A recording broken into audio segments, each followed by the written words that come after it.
Hi, welcome to Box on the Box Rock and Celluloid Bot for short. I remember Box.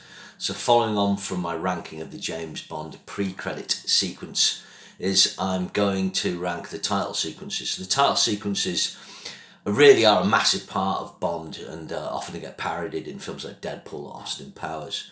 Again, they can set the mood, and generally speaking, great Bond films tend to have great title sequences.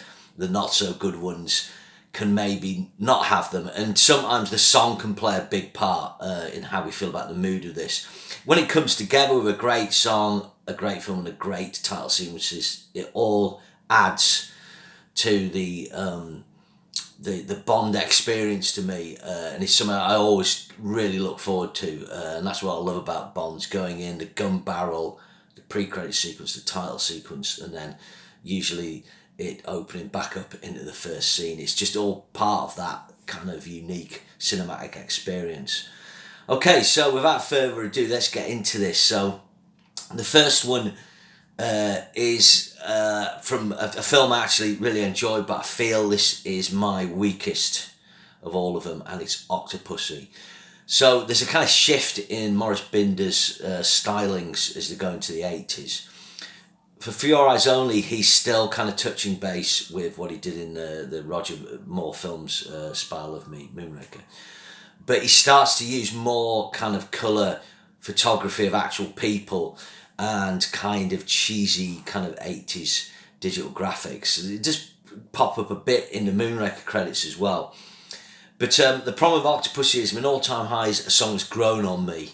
It's a song, I like how it's used in the film. I think that song would really benefit from a better lead vocal and a better vocalist. But I think the credits just look a bit cheap on this. The fact the song's like a kind of second tier to third tier Bond song, combined with Binder experimenting with this new kind of form, it just doesn't totally do it for me. I should say that these first ones are quite a close run thing. They're all kind of interchangeable a bit. My next one is Quantum of Solace. The main problem with Quantum of Solace, it has absolutely one of the worst Bond songs on it. I can see what they're going for, but it's just weird that Alicia Keys, the whoa, is off key. But the principal problem with these credits is, after having Daniel Kleinman do an amazing job for Casino Royale, for some reason they couldn't get him to do it. He was booked, which just seems really stupid. They're not locking him in. And the credits to this just feel kind of after the celebration, of Casino Royale and how awesome it was. And it really sets the mood for this film, You've got this sort of fairly bland pre-credit sequence, you've got this title sequence, and we know after, I'm not going to go into it, but it's just a disappointment. My next choice is A View to a Kill. Now, the reason I would have had this lower down, but the reason I ranked it higher than Octopussy and Quantum of Solace, it's in the same style as Octopussy, but you've got a great song. But Maurice Binder here, he uses painted nails like neon, day glow kind of colours. And although they're cheesy and very 80s, it does give the credit sequence a bit of a unique flavour. So when I watched this back, I was like, yeah, okay, I'll put this up a bit. I should just say, obviously, I haven't got clips of these here. If you do a search for James Bond title sequences and just put in the name of the film, you'll find any of these and you'll be able to watch them. And my next choice, 22, is The Living Daylights. And again, this is in the style of the new Binder, filming more just natural colour photography intercut with graphics. This uses a lot of water and so on. I think thematically it just doesn't kind of fit in with the film. I think that's one of the things I can't really see how it works. But it's better than View to a Kill. I don't think the Aha song's as good as View to a Kill, but I think graphically it's slightly better. But he really, with Dalton coming in, he should have stepped away from the style of the previous two and really try to do something new for the Dalton. I think this is indicative of the era where the old team are starting to get a bit tired. Maurice Binder's a legend, but it was maybe time to bring someone new in. And then you've got Russia with Love. So incidentally, weirdly enough, you'd think that this was done by Maurice Binder, but it's not. It's by Robert Brownjoy. Brownjoy deserves credit because it's him who actually introduces the projecting onto female bodies and those types of images. Where he is lower down the ranking here is simply he doesn't have the graphic skills of Maurice Binder to me. So that's why I've got this low down. Obviously, you've got a much better theme song, so I'm just moving my camera a bit. But it actually uses an instrumental version, not the Matt Monro. So it would have been better if they'd used the Matt Monro song at the start. My next choice, at number 20, is The Man with the Golden Gun. So interestingly, this is similar to, Goldfinger and Rush with Love. Maurice Binder does it. It just feels that the song's not great, although I've got a soft spot for it. It kind of works better than the film and theme in the films. But again, it's just fairly standard sort of images. It's not very memorable. My number 19 choice, this has gone up my ranking, and this is License to Kill. So this is the last of Maurice Binder's credit sequences, and it's one of the 4 from Octopussy where he's using this new graphic style. Where this improves is, I think, the way it ties in. So with the pre-credit sequence, the photographing the wedding guests, and that goes into the camera lens, and that fits in with Bond's camera gun in the film. Excellent Gladys Knight song, the best song for me since the Fiora's Only, and it comes together quite well. So although it doesn't have the graphics that I really like, I feel that it's probably a stronger sequence than I gave it credit for. So my number 18 is Live and Let Die. Again, amazing song. Cool voodoo images, women dancing. Again, just graphically, it's not as slick as Maurice Binder's other work. The images work well, the song works brilliantly, of course. It could have been higher. I just think it's in that era where there's this kind of cost cutting in Bond on Live and Let Die and Man with the Golden Gun, probably due to the petrol crisis, due to economics, shot in the standard aspect ratio, not widescreen. But this, I do like this. It does set the mood, as does my next choice, number 17, You Only Live Twice. Beautiful song, beautiful images of Japan, volcanoes, fire. Thematically, this links in really well with the film, or maybe it could have more images of death and the idea of being reborn. But I really like it. Then we've got Diamonds Are Forever. The cat, you've got the diamonds, that goes in the credit sequence. Diamonds are a strong image, the song's amazing. I prefer You Only Live Twice song, but I just think the graphics with this work well, and I think, again, Binder sort of, kind of excel himself a bit just because Connery's back. I do really like this. So my next choice, number 15, is Tomorrow Never Dies. So this is my lowest ranked of the Daniel Kleinman sequences. So this is a guy who comes in from GoldenEye and picks up the mantle of Maurice Binder. He does fantastic work. What I don't like about this, the TV, it's great how the pre-credit sequence blends in with the glass shattering, the fire of the rocket of the back of the plane shattering the glass. You go in and the TV screen images are really good, but some of the images just don't quite work as well for me. I'm guessing it's just a bit too glaring for me. My other issue is I just really don't like the Sheryl Crow song. I've always said they should have put the K.D. Lang, and that has trouble for me connecting. And the problem with Tomorrow Never Dies is it was supposed to be called Tomorrow Never Lies. The rumour is that they misprinted the title, announced it. Tomorrow Never Lies would have been much better because it's about tomorrow in the newspaper. Tomorrow Never Dies is more like a Google name generator. So anyway, that's my main thing there. So my next choice, surprisingly low this, but I'll tell you why. So it's Goldfinger. So again, this isn't Maurice Binder's Robert Brownjoy. Doing a better job than he did on Rush with Love. Basically, it has the all-time Bond song. What he does is chooses images from the film. So this is something that will be picked up later by Daniel Kleinman, but better because it'll be more suggestive, really. But with this, there's great images of gold, great sort of projection things, but he's kind of putting images from the film in. I like it. Again, I just think Binder would have done a better job. Which brings me to my number 13 choice, which is Dr. No. So this is Maurice Binder's original title sequence. What's interesting about this is it doesn't have a song. So you have the gun barrel, which incredible graphic idea. It goes into the James Bond theme, and then it goes into I think it's Three Blind Mice, or is it Underneath the Mango Tree, and then into Three Blind Mice. What's impressive about this is Binder's graphics here. He uses excellent use of colour, excellent use of circles and shapes, which is mimicked later on. I think in No Time to Die, certainly there's a little bit of that in Casino Royale, possibly Spectre. No, not Spectre, apologies. But it is really cool. I think if we had like a Bond song, a Doctor No song, it would be stronger, and because the music changes.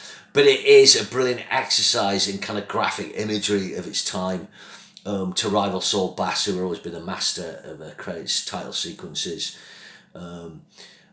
So that's my take there. So my number 12 choice is Spectre. A really cool Daniel Kleinman sequence. I think I find the naked Daniel a bit strange. James Bond should be never many things, but I don't think he should be naked in a credit sequence, or certainly his torso. And then you've got all the octopus imagery of the Spectre. It is good. It's really well done, but I think it's difficult because it doesn't communicate the meaning of like what the film's going to be about.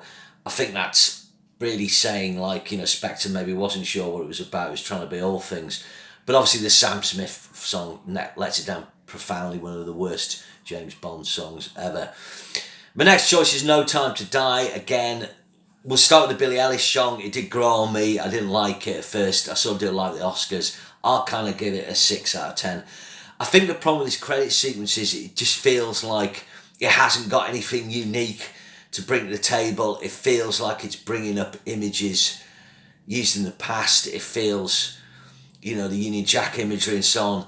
It's not sure what it wants to be. And it's a good credit sequence. The song's a little better, but it's a kind of potent of what's to come really in the film. It's kind of tonally not quite there.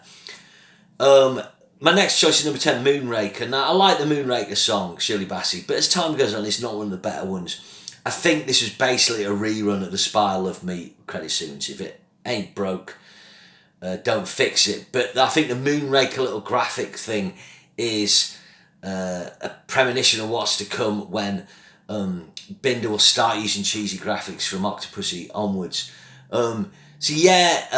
It just feels like a Spiral of Me part 2. This, and then, Moonraker tries to up the ante from Spiral of Me, but it basically follows the same sort of plot.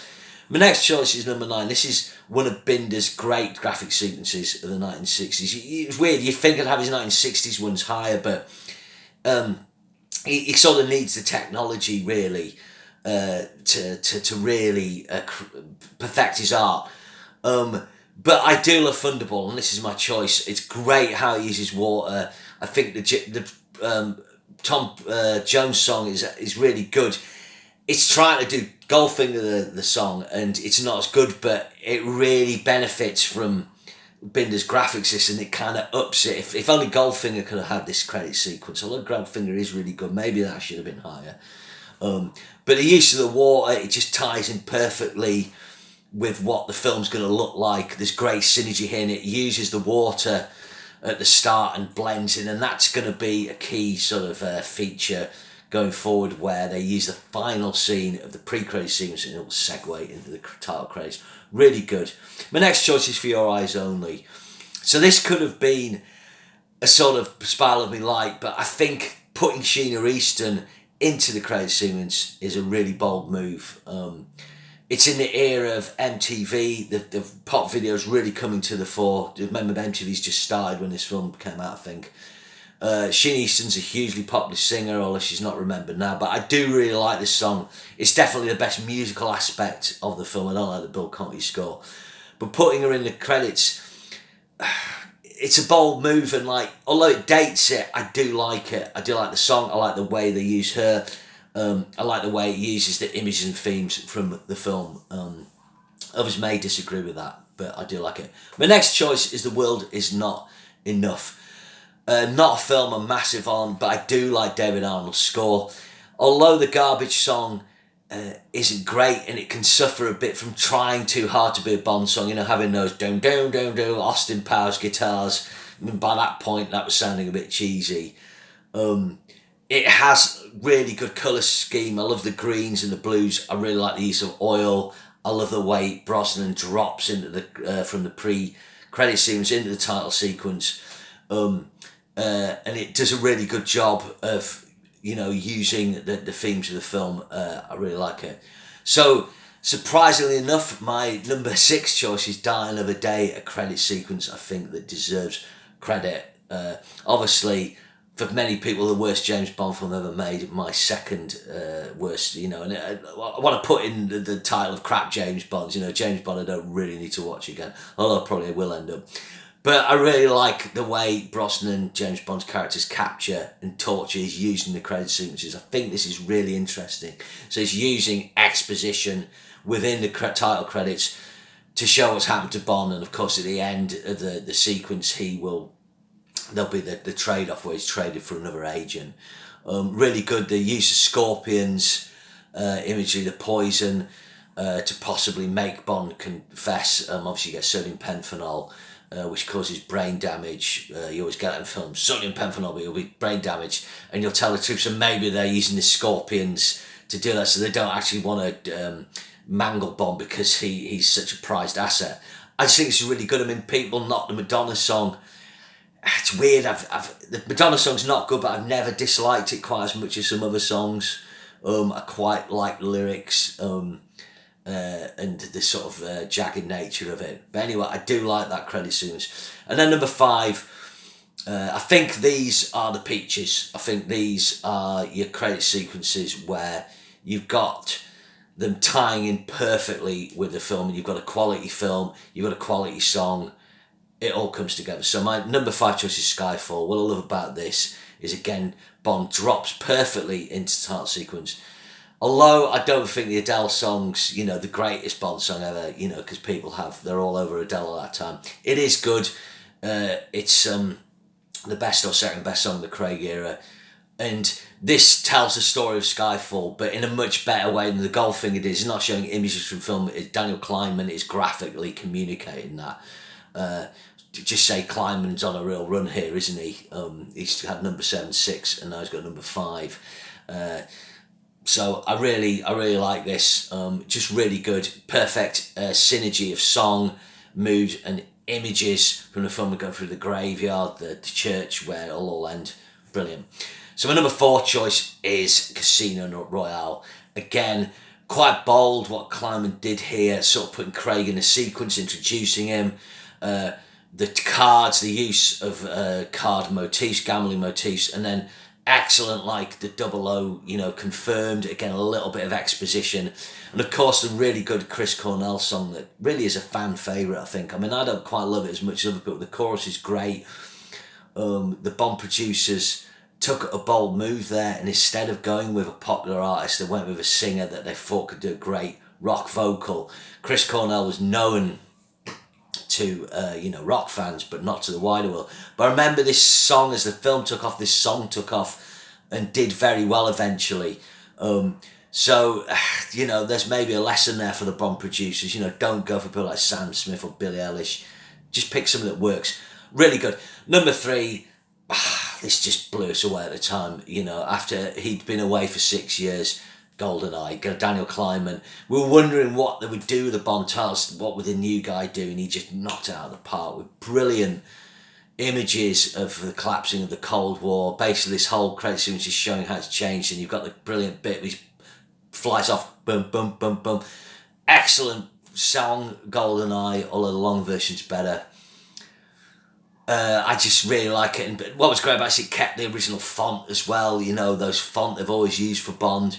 So it's a great mixture of modern and, a bit of nostalgia, and an excellent bit. He went down the gun barrel at the end into the sequence, and the car chase bit, let down by Eric Serra's funky score, unfortunately, but just the perfect segue, the perfect opening for me.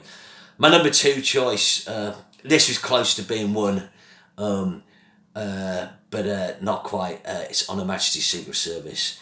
First of all, you've got that brilliant Barry music, and really the whole team really needed to knock it out of the park. Connery had gone, they really needed to show.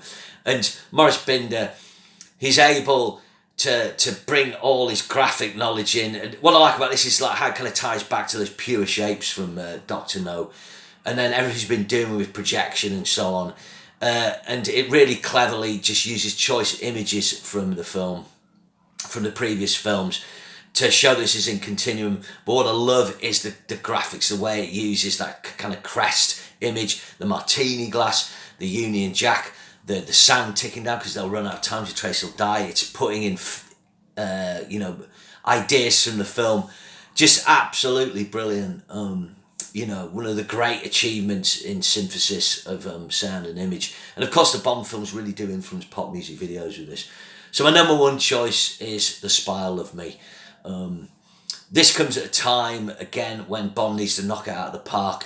And after sort of having the Man with the Golden Gun, Diamonds and Living Like Die, sort of projecting some cool images to do the film, again, what he gets here is great graphics, and he introduces, I think for the first time, in a kind of silhouette form, is Roger Moore as Bond. It's perfect. You've got Roger in it. You've got the images of the Cold War, Russian hats. Carly Simon's song, one of the very best songs, probably maybe, my third or fourth favourite.